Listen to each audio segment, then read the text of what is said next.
Ayan, so welcome back dito sa Day Enrica at sa Doy TV Sports. Well, dito po tayo, ako po si Doy, sa mga nagtatanong. Hindi kasi kilala. Okay, so pasensya na po kayo sa mga fans po na San Miguel. Alam ko po, sayang, it's a great game. Yun nga lang, down the stretch, talaga pong malupit itong ating idolo na si Chris Newsome, O baka sabihin nyo na naman, nanalo Meralco, idol mo na yan. Hindi po, sinasabi ko sa inyo, nung nakaraang gilas, sinabi ko na sa inyo yan, na isa sa talagang gusto ko talagang player ay itong si Chris Newsome, at ito po si CJ Perez, lagi ko po sila binabanggit, mga selected, sineselect po natin sila, dito sa ating channel, guys, sa ating sariling channel, para po sa Gilas Pilipinas. Kaya po talagang di na ako nagulat, So, yun po, mabilis ang update po, At bago po yan, well, kung nagustuhan nyo po itong ating channel, well, pasuyo na lang, para makasabay po tayo sa mga malalaking channel dyan at para makilala naman tayo, Kasi tinatanong tayo ng ating mga, kasi sino ka daw ba nagmamagaling? Well, hindi po, Meron lang po tayong sariling channel at dito po tayo nagsasalita, At, ayun, nagkataon po, kayo po, pwede nyo pong gawin yan, Anyway, ito na po ang update. Well, natalo po ang SMB, At lamang lang mo po ng 4 ang Meralco dahil po yan sa last 5 points, nito ni Chris Newsome. Yung kanyang crucial 3-point shot at ito pong kanyang free throws. Napakalupit, consistent na player like an import, guys, right? So, sila po talaga yan po naging istorya. Okay, ano pong napansin natin? Nung bago po yung laro, nagbigay po tayo ng 5 dapat gawin ng San Miguel, Pero nag-stick po sila, sa kanilang lineup, which is okay naman po. Maganda po ang nilaro ni Motau Tua na may 19 points. Si Chris Ross dito nakakagulat, wala siyang points, Pero meron siyang 4 rebounds and 4 assists. Wow! At ito naman po si Marcio, Junmar, meron silang 12 apiece.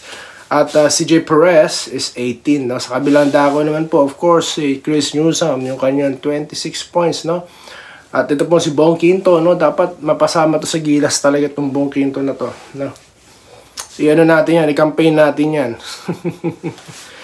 Okay? So, yun nga, Clip Hodge, napaka-consistent, guys, 13 points, ang lupit. Okay. Isa pa po sa napansin natin, di ko na po pakikialamanan ang diskarte ni Coach Gallant, Yan po talaga kanyang diskarte, pagsabayin ang magkaroon ng traditional lineup sa court, sa pamagitan ng pure power forward at center, plus 3, 2 and 1, guard, shooting guard at small forward. Di na natin pakikialaman yun. Yun na nga lang, ang akin lang po, sa akin lang, effective po yung nakaraan, di ba? Effective na sabayan ang Meralco. Pero siguro naisip po ni Coach Gallant, na basa na to, malamang ito ang gagawin na San Miguel. Ay tama, since effective, So yun ang marahil na naisip ni Coach, or talagang stick to the sila, which is maganda naman dahil nakascore po ng 19 ito si Motau Tua, So na nila ng husto yung advantage nila sa loob, offensive side. Yun nga lang sa depensa, magugulat ka dahil kahit na nagsasabayan dalawang malaki, meron pa rin po second chance points. Ito pong Meralco, dahilan para po madali nila San Miguel, kasi nakita naman natin maganda ang bakbakan, Pero yun na nga, talagang napaka-consistent po. Kaya po sa nakaraang video, sinabi ko na walang ibang gagawin ang Meralco, just doing their business, takbo, takbo, takbo. Yun po ang nangyari, yun po naging storya sa last 3 minutes. Nakita nyo naman, kahit na 3 to 4 defense na po, zone defense, ito po ng San Miguel, nakikita nyo na po may now open at may now open. Nakikita nyo po, nauhuli, ito po si Motau Tua, naiiwanan yung bantay, nakakalibre po ang Meralco at yun po ang naging istorya, Hindi po nangyari yan noong nakaraan laro kasi nga nag-all small sila, tinapatan nila ang lineup ng Meralco at sila pa ang nakatakbo, So inaasahan ko sana na uulitin nila yan, pero hindi. Sa first quarter pa lang, stick to the same lineup sila, It's a good quarters naman po nilaro nila, no? Talagang they stick to their identity. Okay po yan, no? Yun na nga lang, down the stretch, siguro kailangan talaga ng adjustment. Pero again, I understand Coach Gallant, maganda nilalaro ni Mo, bakit mo ibabangko? So siya talaga ang magtatapos ng laro kung ganyan ang laro, no? I agree. Pero yun na nga ang naging istorya, no? Alam po talaga ng Meralco kung paano iikot ang bola, kung paano nila lalaruin ang depensa ng San Miguel, ano po. Yun nga sinasabi ko, it's hard to defend that, no? It's hard to match the intensity, yung confidence level ng Meralco at to this point, no? Pero wag mo natin kakalimutan na itong si Teng, no? Talaga po nagpasikat, no? Talagang yung isa pa na player nila, si Jericho Cruz, no? Talagang at si Trollano. Talagang nagpakita talaga sila ng husto. Yun na nga lang, kinapos, no? Pero ganun pa man, meron po tayong game 4 na aasahan, no? Sigurado pong matinding adjustments ang gagawin dito ni Coach Gallant, no? I want to call him Gallant, no? Pero Gallant po yun. At yun po, no? Naging istorya, no? At pag-uusapan po natin yan. Sa tingin ko lang po, ang magiging adjustment ng San Miguel. Well, sa mga taga San Miguel Beer natin dyan, guys, kahit natalo tayo ngayon, well, they can adjust, no? Yan po ang laro ng basketball, no? Yan po maganda sa series, no? Na hindi isang laro lang tapos na ang laban, no? That will concludes all, no? Well, to this point, well, nasa period of adjustments pa rin ang lahat, no? Ang San Miguel dyan dahil ang Meralco hindi po nag-a-adjust, no? Nakita nyo naman lineup nila consistent, di ba? At hindi all the time nagsasabay itong si yung dalawang sentro nila, no? Kundi number 4 talaga nila si Cliff Hodge. Nakita nyo naman, napaka-consistent.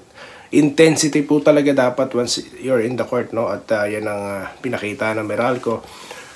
Kaya po sila ngayon. Alam nyo po, kung hindi nagpalit ng lineup ang San Miguel, kung hindi po nila ginawa yung katulad po ng ating na isuggest, no? Katulad, no? Siguro nagkataon lang. Pero as you read the game, yun po talaga dapat kasi ang gawin, no? On my own assessment. Yun po dapat ang gawin, kaya po nanalo sila. Nagtataka lang ako bakit hindi nila ginawa, no? Down the stretch again, no? Pero yun na nga, nasagot na rin kanina yan. You can't sit the guy who's scoring, no? Na maganda nilalaro, di mo pwede upo. Yun na nga lang.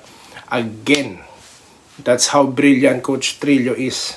Alam nila kung paano i-exploit, no? Yung kahinaan na yan sa depensa. Again, kahit nag 3 to 4 defense sila, it's still mahihirapan po makabalik si Tautua, no? Ilang occasions po nangyari yan, no? At that's the story of the game.